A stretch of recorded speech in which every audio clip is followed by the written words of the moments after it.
Hello আমার সাকিবিয়ান ভাইরা বোনেরা, চলে এলাম আরও একটা নতুন ভিডিও নিয়ে। এখন এই ভিডিওতে মূলত দুটো বিষয় নিয়ে কথা হবে। আগে প্রথমে বলে দিই যে বন্ধুরা, ভারতীয় সেন্সর বোর্ড থেকে তুফান সিনেমাটা কিন্তু এ সার্টিফিকেট পেয়েছে, মানে অ্যাডাল্ট সার্টিফিকেট পেয়েছে। 18 বছরের নিচে ছেলেমেয়েরা কিন্তু এই সিনেমাটা দেখতে ঢুকতে পারবে না। এটা অ্যাডাল্ট সার্টিফিকেট পেয়েছে। বাংলাদেশে যেমন বিষয়টা কি হয় আমি আগে জানতাম না, এখন অনেকটা বেটার করে জানি যে বাংলাদেশে আলাদা করে এ সার্টিফিকেট বলে কিছু হয় না। যদি কোনো অ্যাডাল্ট দৃশ্য সেন্সর বোর্ড মনে করে যে সেই দৃশ্যটা তারা সিনেমায় রাখবে না, তাহলে সেই সিনেমাটার ওপরে কাটাছেঁড়া চলে, তারপরে ফাইনালি কিন্তু রিলিজ দেওয়ার অনুমোদন পাওয়া যায়। কিন্তু ইন্ডিয়ার ক্ষেত্রে কিন্তু এটা ব্যতিক্রম। ইন্ডিয়াতে যেটা হয়, অ্যাডাল্ট সার্টিফিকেট আছে যে যদি সেন্সর বোর্ড মনে করে যে না এই গল্পটা অ্যাডাল্টদের দেখার জন্যই, অ্যাডাল্ট ছাড়া সবাই এই গল্পটা দেখতে পারবেন না, তাহলে কিন্তু ইন্ডিয়ান সেন্সর বোর্ড থেকে এ সার্টিফিকেট প্রদান করা হয়। তো তুফান সিনেমাটা এ সার্টিফিকেট পেয়েছে।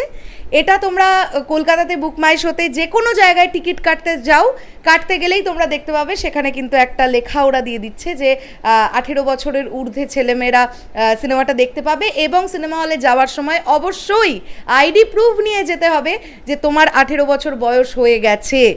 এটা একটা দিক। এবার যদি আমরা আসি যে কলকাতায় কিন্তু হু হু করে শো বাড়ছে তুফানের, বলেইছিলাম যে আজকে সারাটা দিন বাকি আছে, তুফানের শো বাড়বে। আমি অনেকগুলো জায়গা দেখলাম যে কলকাতায় এক্সট্রা শো চলে এসেছে, যেগুলো আমরা এতক্ষণ দেখতে পাচ্ছিলাম না, যেমন PVR Diamond Plaza Jessore road, PVR Avani mall, তারপরে হচ্ছে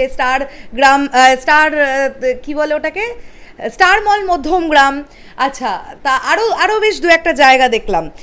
এছাড়াও বলি কোচবিহার, তারপরে হচ্ছে বালুরঘাট, তারপরে হচ্ছে কল্যাণী, কৃষ্ণনগর, এই জায়গাগুলোতেও কিন্তু তুফানের শো অলরেডি ধীরে ধীরে ঢুকতে শুরু করে দিয়েছে।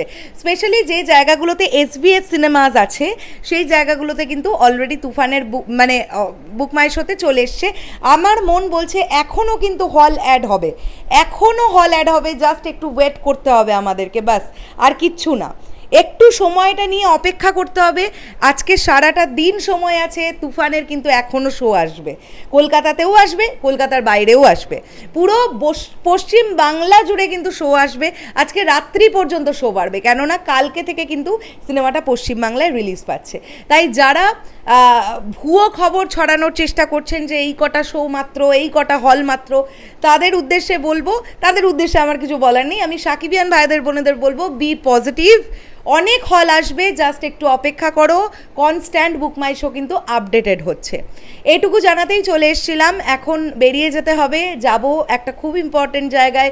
কোথায় যাচ্ছি সেটা তোমাদের জানাবো, সময় হোক, বাট এখন নয়, এখন এটুকুই জানাতে এসেছিলাম। টাটা।